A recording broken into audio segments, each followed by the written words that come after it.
Matthew chapter 6, and we'll begin in verse number 1. You know, as we went through the first portion of the Sermon on the Mount that Jesus taught, we saw Jesus go through and identify absolutely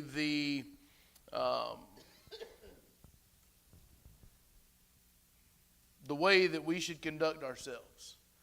All the way from, when you go back to the Beatitudes in the early part of the chapter and of chapter 5, and basically, starting with salvation, that you have to understand you're poor in spirit, is that you have nothing spiritually, and all the way to, it being more than just I've never committed these sins in action. The Lord made it very evident and very clear that, yes, you may not have committed those actions physically, but what about inwardly? And so we looked at that and talked about, he talked about temptation and talked about divorce and talked about taking oaths and then forgiving others and loving your enemies, all things that are absolutely important things for us to know how we're as citizens of heaven, as children of God, how we're to conduct ourselves. And when we, it's no surprise whenever you look at all of those things that the next part of his message really deals on and with our motive for doing things. And so we pick up here in verse number 1 of Matthew chapter 6. He says, "Take heed that you do not your alms before men to be seen of them. Otherwise you have no reward of your Father which is in heaven." What is an alms?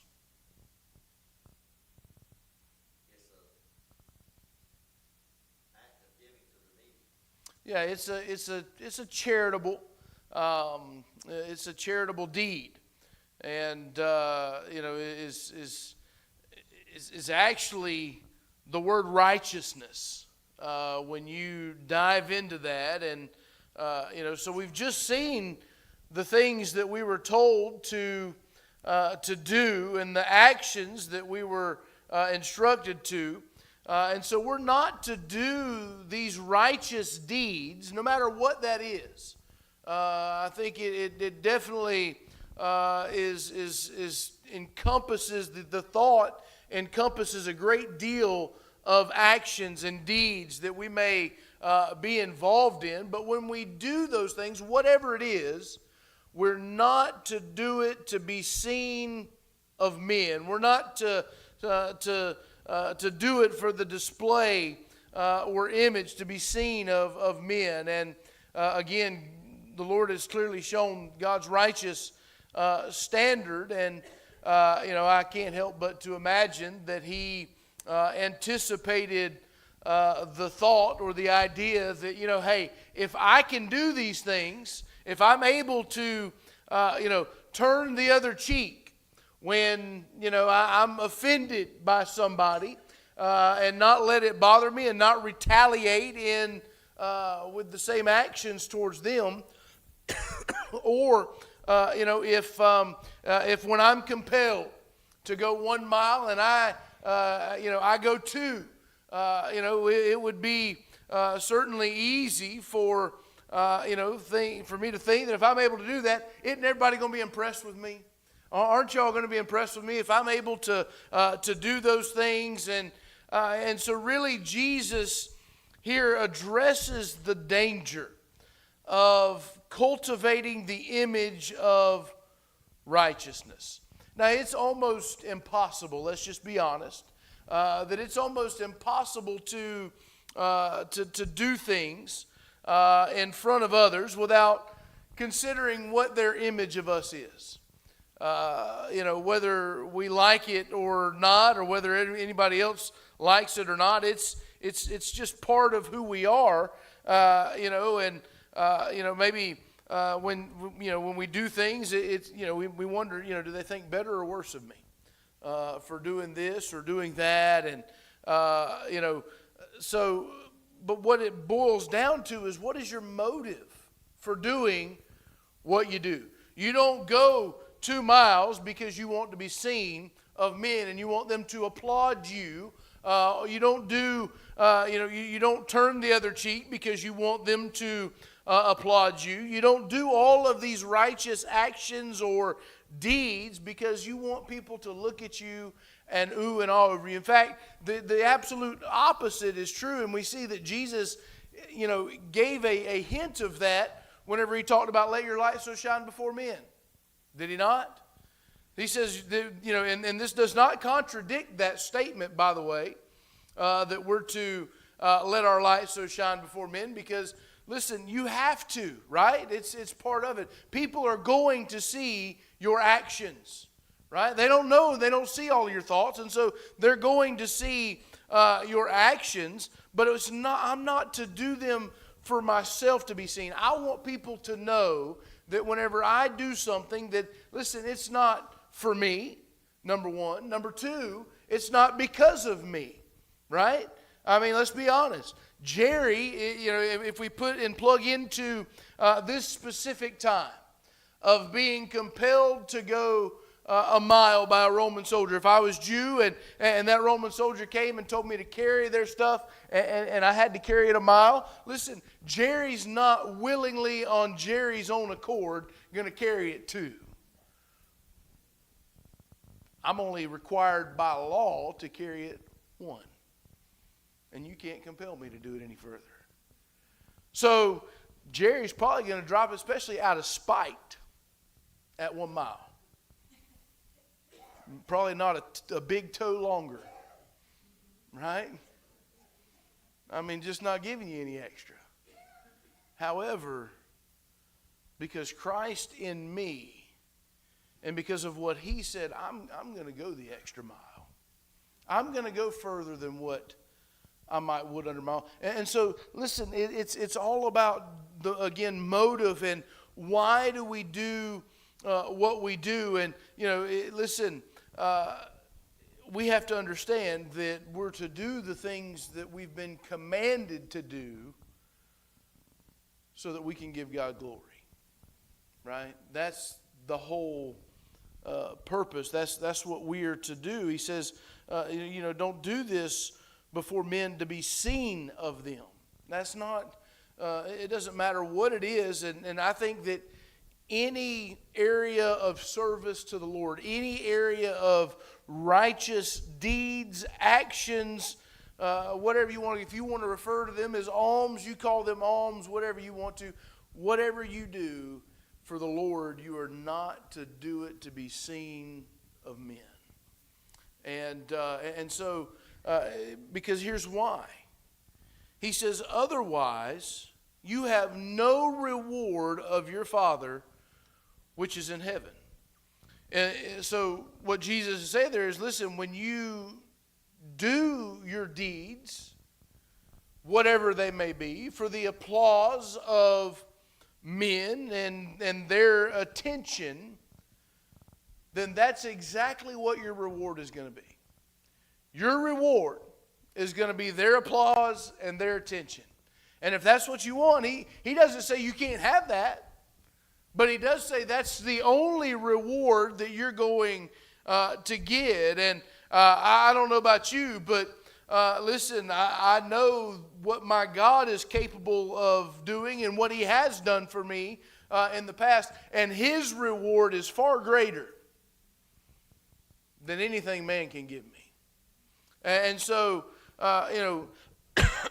he says you'll have no reward. And so it's much better to receive a reward from our Father in heaven. There's some people that live by this mentality that the only thing that is important when it comes to what we do is just doing it.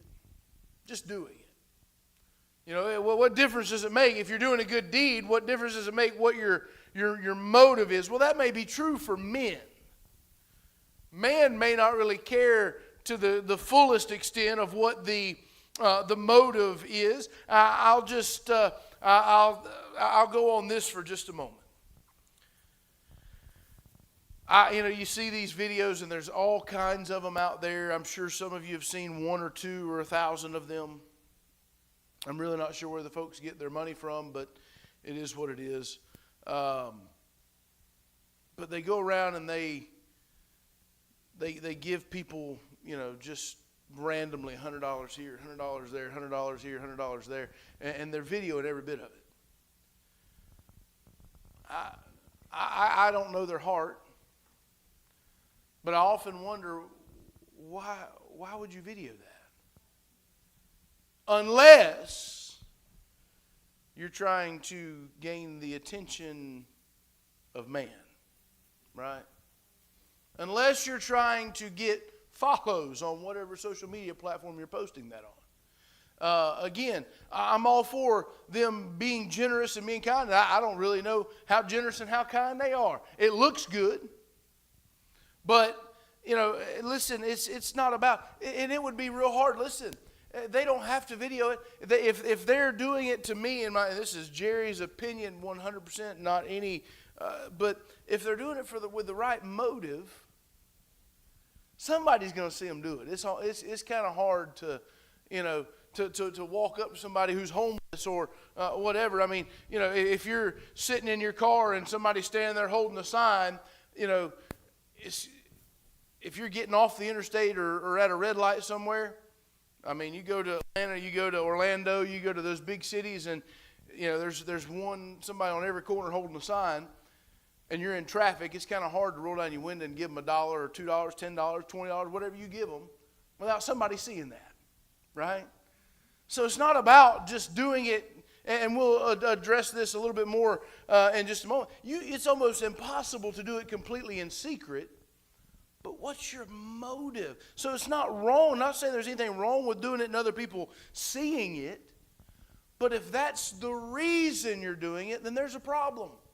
And the Lord says that's going to be your reward if that's why you want to do it. And so, it's true in some cases that it would be better to do the right thing in the wrong way or out of the wrong motive than to do the wrong thing. But the Lord's clear.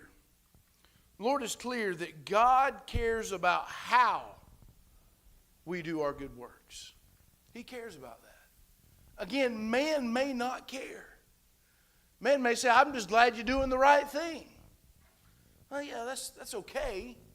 I'm thankful, I'm glad that you're doing the right thing. But the Lord cares about your motive. And so it's important to understand that. And, so Jesus, is going to get into 3 areas following this statement. And he's going to hit on giving. He's going to hit on praying. And he's going to hit on fasting. And, these were and still are, today the most prominent practical requirements for personal piety in mainstream Judaism. Those 3 areas. Again, giving, prayer, and fasting. And, it's important to know because, again, he's going to talk about how you do these things as well. Everything that we do should be motivated to point others to the Lord. So we move down to verse number 2, and we'll read down through verse number 4. So he's kind of given a introduction, really, to the next few things that he's going to say. He says, therefore, when thou doest thine alms, do not sound a trumpet before thee, as the hypocrites do in the synagogues and in the streets, that they may have glory of men. Verily I say unto you, they have their reward. But when thou doest alms, let not thy left hand know what thy right hand doeth, that thine alms may be in secret, and thy Father which seeth in secret himself shall reward thee openly. So again, this alms, and this is particularly speaking on giving financially. It was custom, unfortunately, in Jesus' day for folks to draw attention to their giving. Some things hasn't changed. We do it. Folks today do it a little bit differently, but they wanted to know. They wanted to be known as generous. They wanted everybody to know that they were generous, that they were giving, and people again today they wanted it so much, and there's no real. You would have to almost assume, and I know that's a dangerous thing to do. But when you study this and you see about giving alms, I don't find anywhere historically that every time that people gave that there was an opportunity for them to blow a trumpet. But at the feasts, whenever they would have their big feasts and celebrations, they would commonly have a trumpet that would blow whenever somebody would give alms, and it would draw attention to them. And so that was almost like an extra event, an extra time. And but today people don't sound a trumpet. What are some things people do today? They post it on Facebook. What's that? They tell it. Yeah. How is it done in church?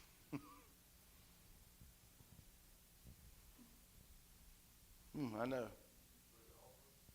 Well, that's how we give, right? And everybody gives the same way, right? We give through the offering. You can give directly to the treasurer if you want to. If you don't want to lay any money in the offering plate, that's perfectly fine. But how do people, and now listen, mind you, I'm not talking about just giving in general. I'm talking about calling attention to what you give. That's what the Lord's addressing, right? He never says there's a problem with giving alms. He never says that you shouldn't give alms in public. He says don't draw attention to what you give.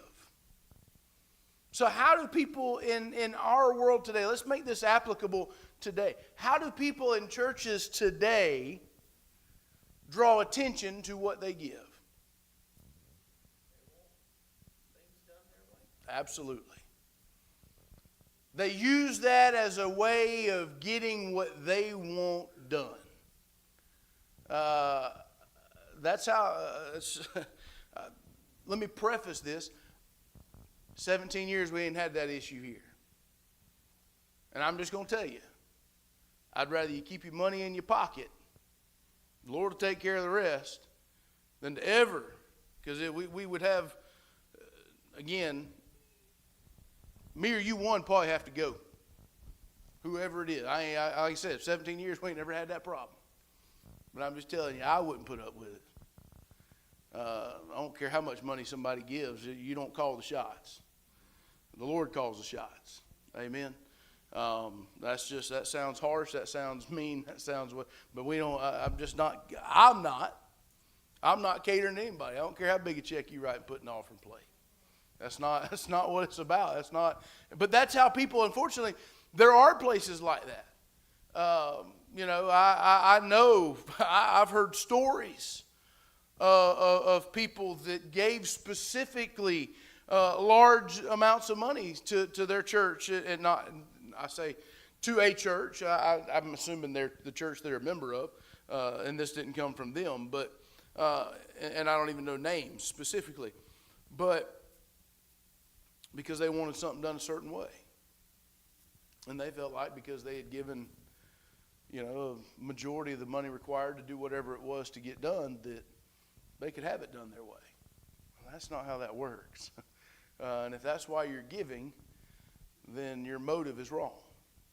And so, again, that's what the Lord is absolutely addressing here. And so, this idea of giving and giving of alms and charity is deeply established in the Jewish mind, and they saw it, to be,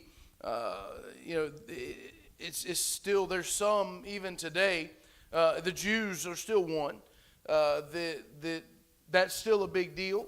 There's other religions that are very well known throughout the world, that, the more you give, the better standing you are with God. I'm just going to tell you that's not how that works. Again, the amount of money you give or do not give does not, if you're holding back from God, then it might affect your relationship with Him some. But He's not, you could give everything you got, and it doesn't make you in any better standing with God than it does the person that gives just what they got. It doesn't work that way. But there's some that's how they practice it. That's how they teach it. And, it's just not. The Lord doesn't work that way. And that's not the reason that we give. And, but you go on. And so he says, don't draw attention to yourself as the hypocrites do in the synagogues. And obviously there should be a difference, right? And the Lord is completely, He's aware of how things are being done in the synagogues.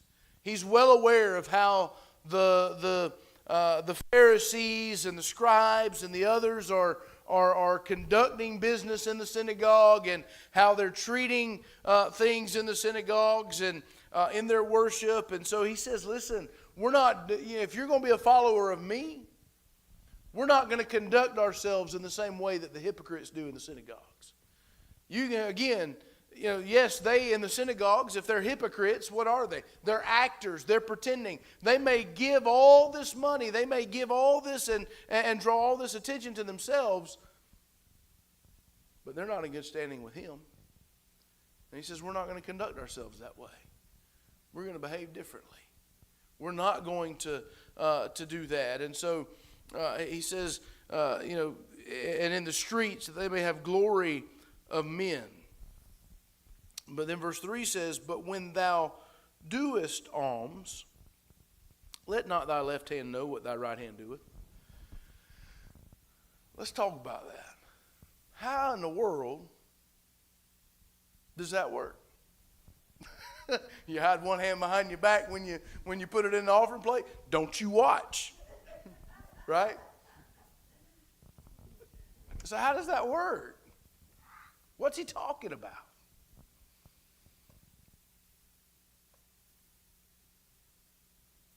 Nobody has any thoughts on that?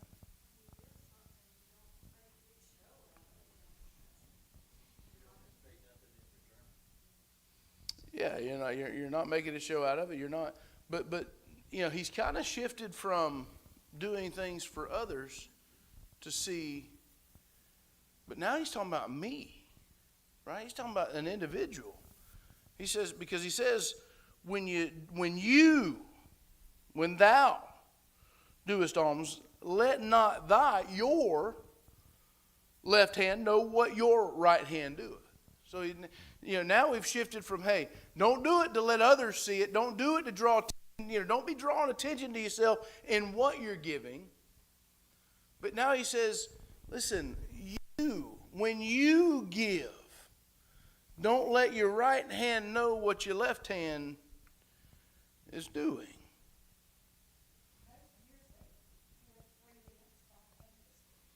Freely and spontaneously? Yeah. So it's not that it's fully possible, and we have to understand that, and God knows that. That it's not to be a big deal to ourselves, right? It's to we can't be ignorant of our own giving, right?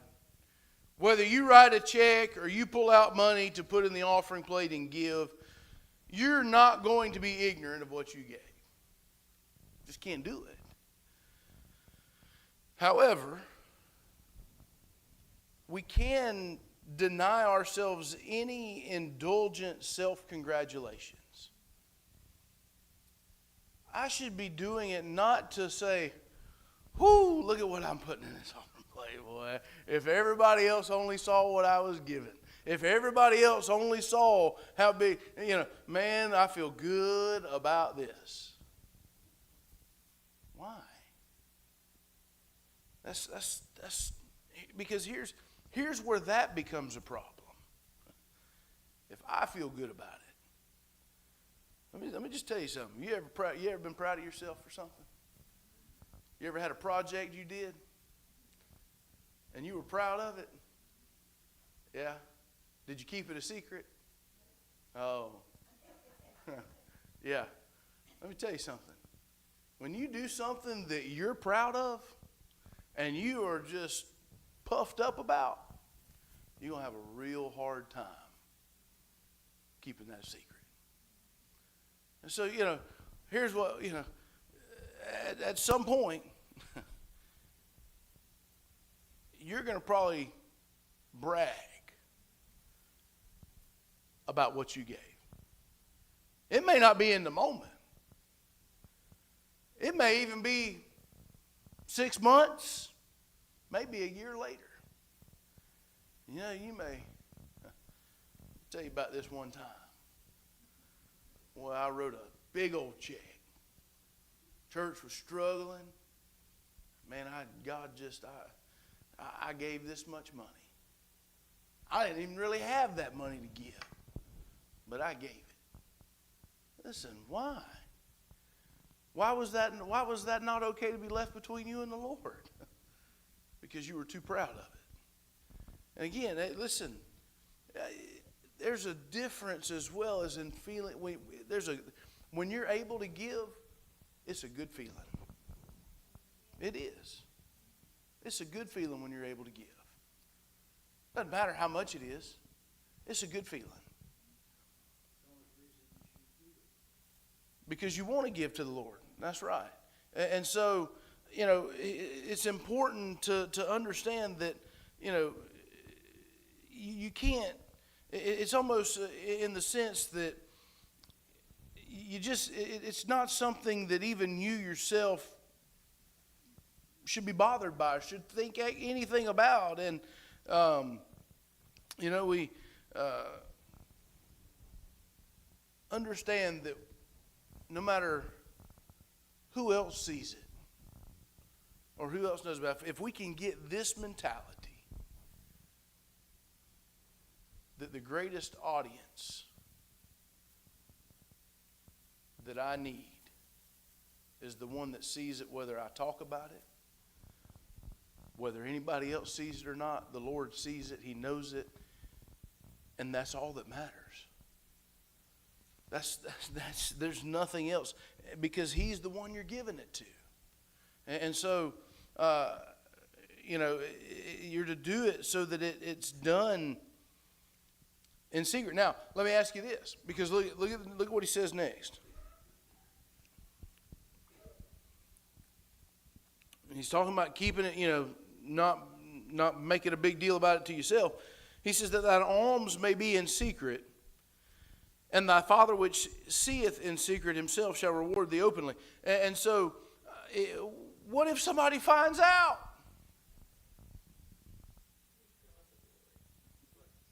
Yeah. Well, here's the reality. If somebody finds out, don't make a big deal about it. There's always a chance somebody. So it's not like if somebody were to find out that all of a sudden you lose your reward. The issue again all goes back to what? Motive. Yeah, it's all about motive. It's all about the reason why.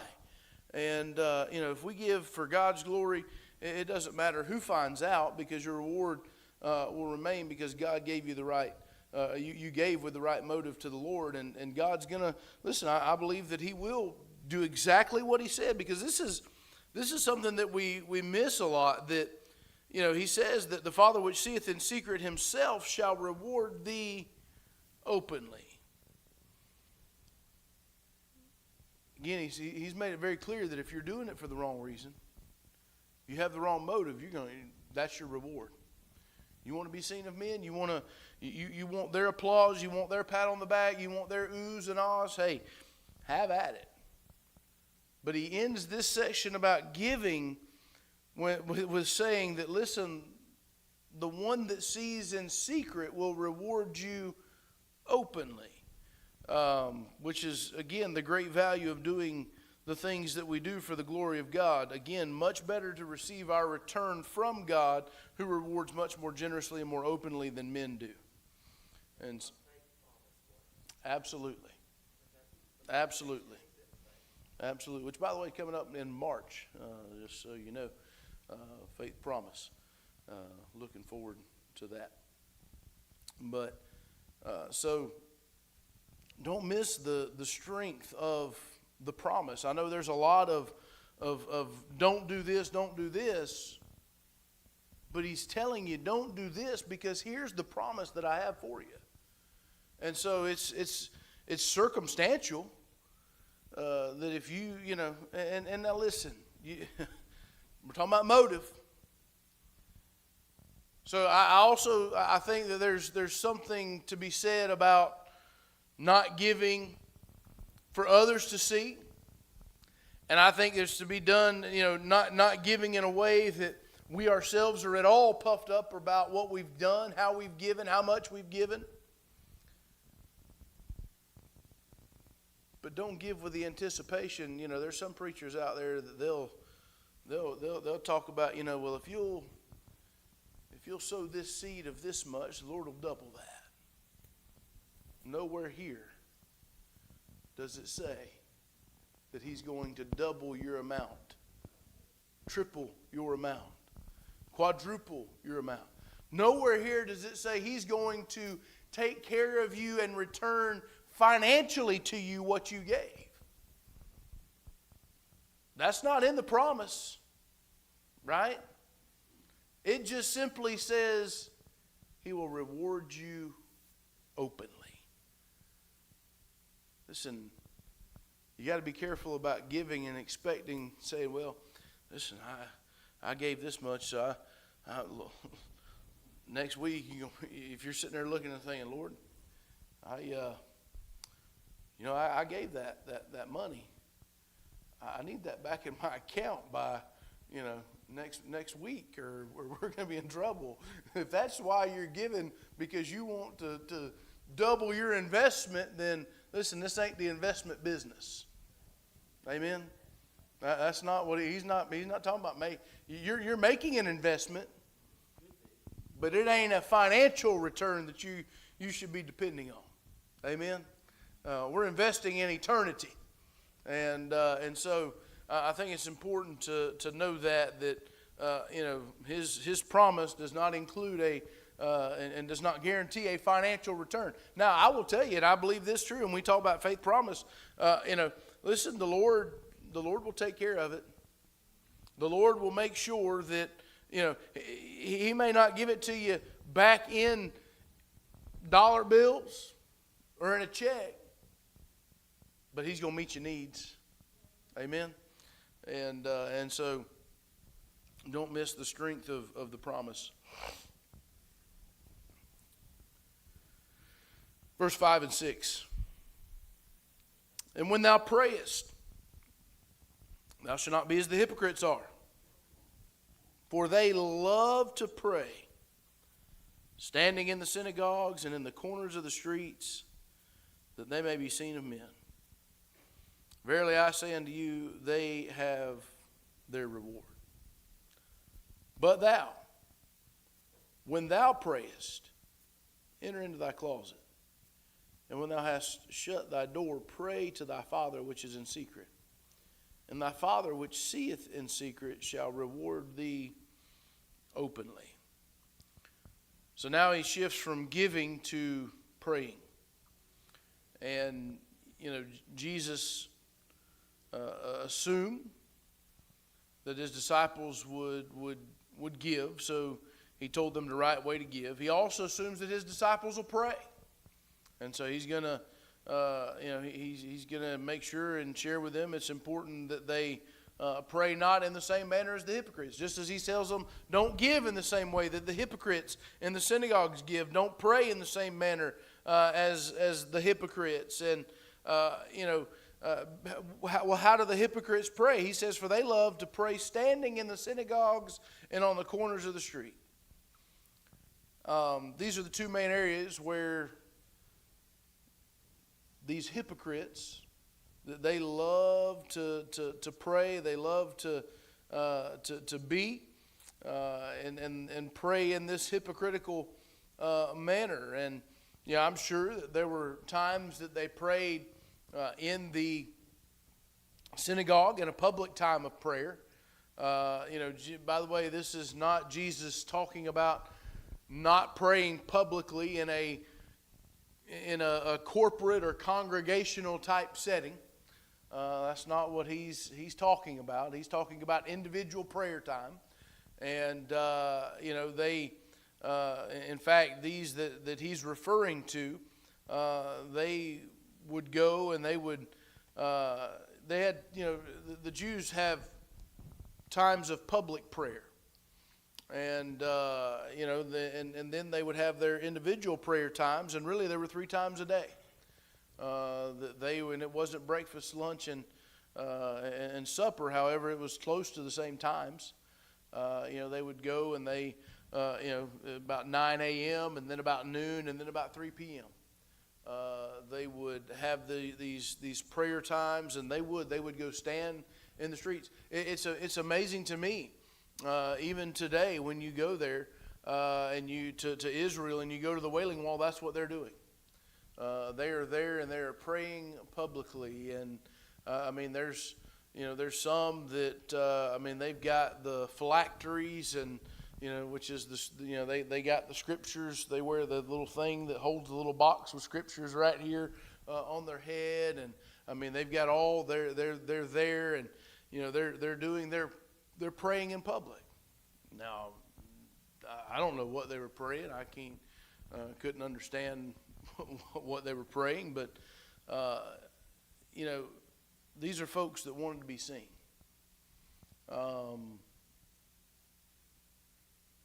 Even during that day, prayer was not normally practiced at the street corners. But somebody who was going to observe the afternoon hour of prayer could deliberately time their movement to bring them to a place,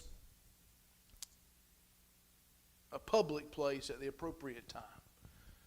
If they knew they're going to be praying at 3 o'clock in the afternoon, and so they could make sure that they timed their routes, to be somewhere where everybody was going to do it. And again, he says the whole reason that they did this, and by the way, this is not someone making an assumption, because who knows the motives of the heart? Jesus. And so he says that they love to pray standing in the synagogues and the corners and the streets. Why? Why do they do this? He says to be seen of men.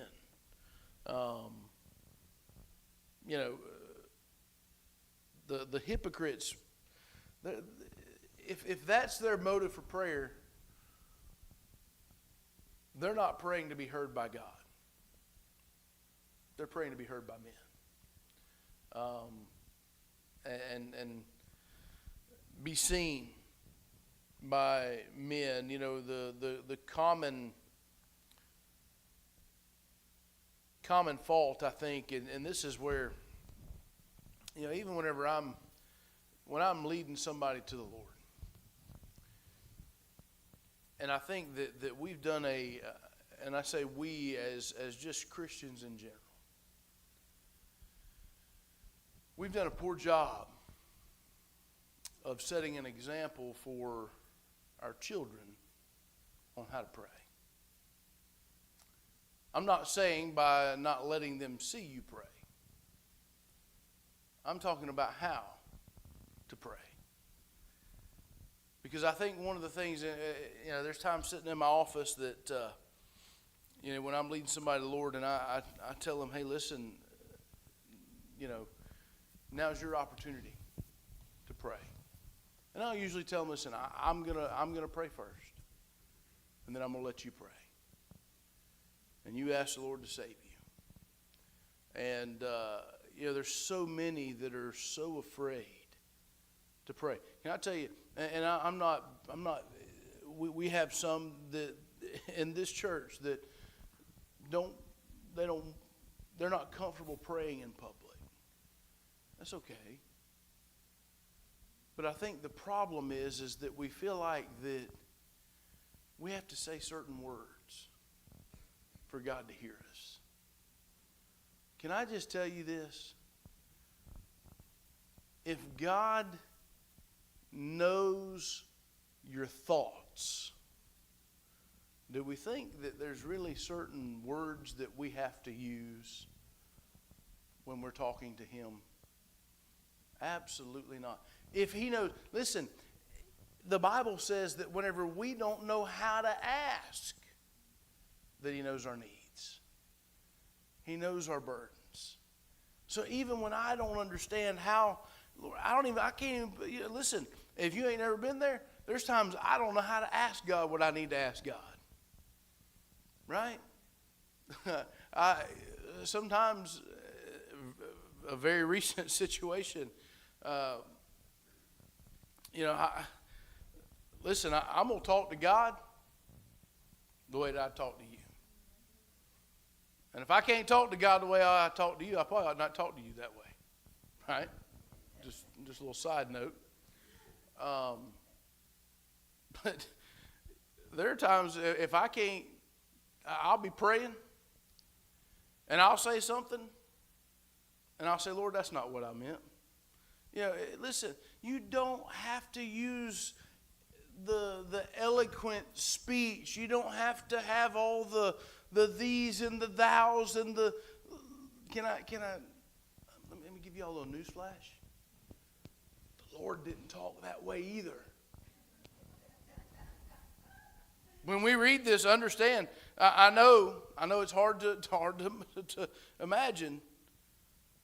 But the Lord, whenever He said this, the Lord did not exactly in this way say, and when thou prayest. He wasn't using Old English. He was speaking Arabic, Hebrew. And so understand that, we just have, I say that because I feel like that whenever we look at this, these they pray because they want to be seen, and there's people still to this day that they pray in a similar manner, because people pray because whenever they feel like they're called on to pray, they feel like they have to impress somebody. Who are you trying to impress? Don't try to impress me with how you pray, especially in public. If you think my prayers in public are bad, you ought to hear them whenever it's just me and the Lord. Right? I'm just be honest. And so,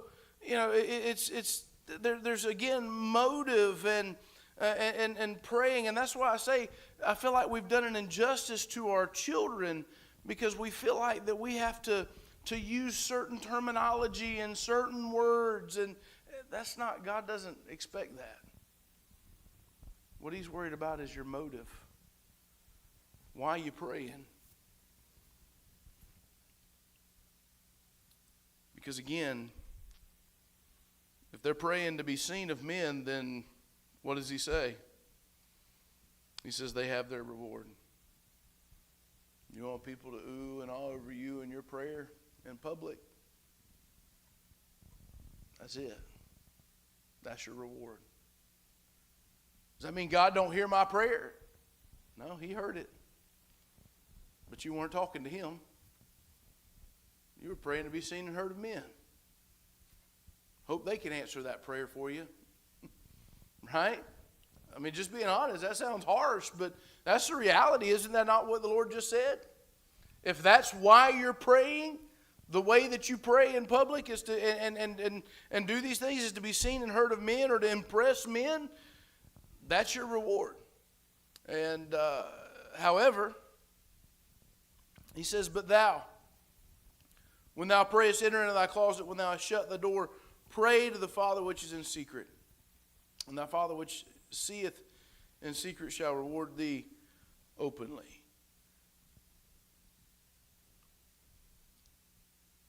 You know, there is, and again, there is certainly a time, I believe, for public, congregational, corporate prayer. But let me tell you something. You can never replace private, personal prayer time with that. There is, something to be said whenever you enter into that intimate time with the Lord. And the idea, he talks about going into a room and, listen, do you have to go into a literal closet to pray? No, you don't. I know some people that do. And guess what? That's okay. Because for some people, that's the only place they can go to get some privacy. Right? You got to go in the closet and lock the door, hide, so they can have that time with the Lord. That's the whole idea, though, is to have that private, intimate time and place where, listen, I don't have to worry. I don't have to worry about anybody being impressed with me. I don't have to worry about what anybody thinks of my conversation with the Lord, and that's. I'm there for Him to hear my heart. That's the only reason for it. And again, Jesus didn't prohibit public prayers, but our prayers should always be directed to Him and not towards man, and not to impress man.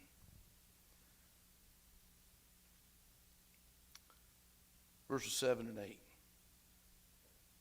going to continue on this thought of praying. But when you pray, use not vain repetitions, as the heathen do, for they think that they shall be heard for their much speaking. Be ye not therefore unlike unto them, for your Father knoweth what things you have need of before you ask them.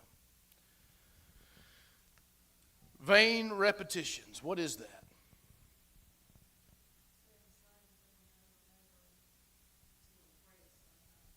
Yeah, saying the same things over and over. Listen, you can say one thing one way and then turn around and say it again in a different way, but still asking the same thing. Listen, there's no. What's the point in that? Absolutely. Absolutely. It should absolutely come from the heart, and it should not be, I look at this in a couple of ways. I think that, when you look this whole idea of this vain repetitions, that is any prayer that's just all words, but doesn't come from the heart. That's what that is. I mean, just talking. And listen, there ain't nothing wrong with talking to God and having a long conversation with Him. In fact, I encourage it. But why are you doing it? If your public prayer time and the time when you're praying in front of people is longer than your private prayer time, might be a problem. Right? So the Lord says, He says, listen, avoid vain repetition. So I look at it, I believe whenever you dive into it, that's one way of it. But when you think about repetition, it's just as we've already said, repeating the same thing over and over and over. Listen, your prayer should not be a script. I never understand. Never. And I have people ask me all the time that are asked to pray at certain events and things, and I'm not talking about any of our church folks. But if you have to write, and maybe I'm wrong on this, and if I am, Lord, forgive me. why do you have to write out your prayer? You ever thought about that? You ever see people get up to pray and the first thing they do is they pull out and, huh? Why? You want to know why?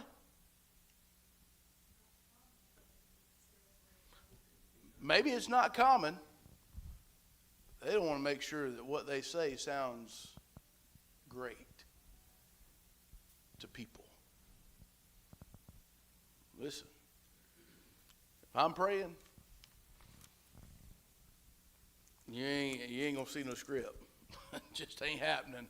I don't care where I'm praying. I've prayed at commissioners' meetings, at city council meetings. I've prayed in front of the Board of Education. I've prayed in all these places. Listen, I'm not bringing a scripted prayer. Just can't do it. Because whatever's in here is going to come out from here. I don't need it here. And I don't care if it sounds buffoonish to everybody else. It sounds beautiful to the Lord. As long as it's coming from the heart. I mean, I think the Lord is making it, and maybe that's not exactly what he meant, but that's where I just went there. So we just have to, that may not have anything to do with what the Lord said, but I think maybe if not, that goes back up there to impressing men with your prayer, which is why I think vain repetition happens again, is because people are trying to impress others.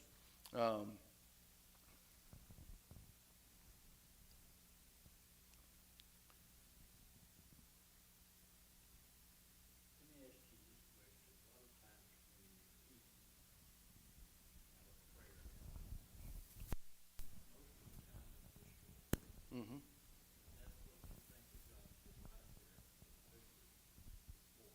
That's right.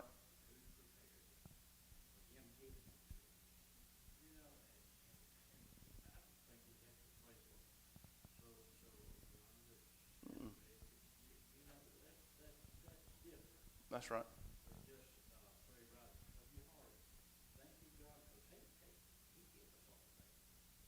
Yep. Yep. I'm a firm believer that if you're asking, and this is not to knock anybody, I pray for more sometimes than food whenever we ask a blessing for something. I'm not saying that you can't do that.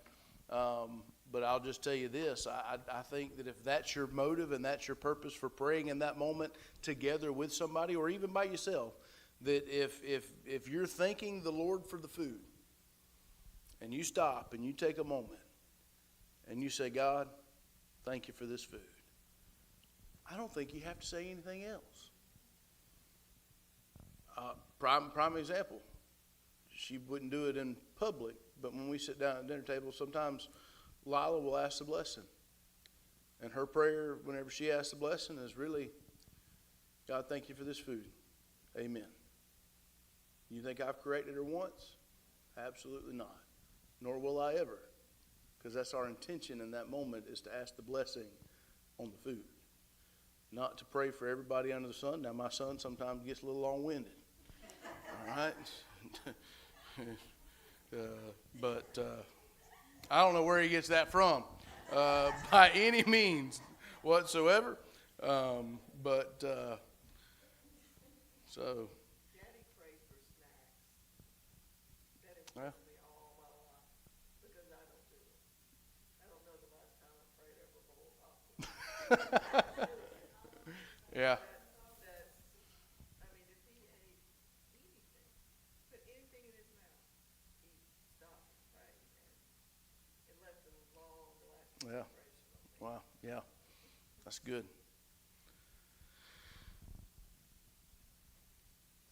I'd be praying all day long.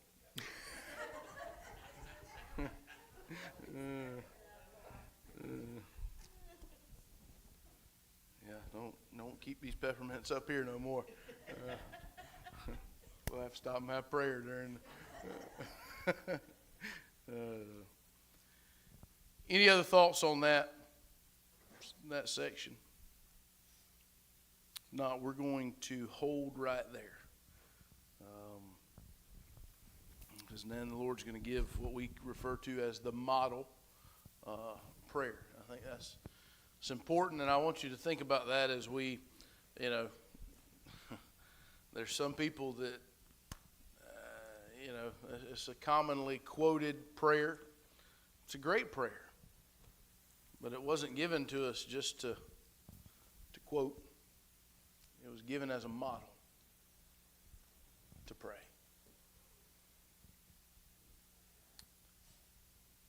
Anybody have any other thoughts, comments, or questions tonight?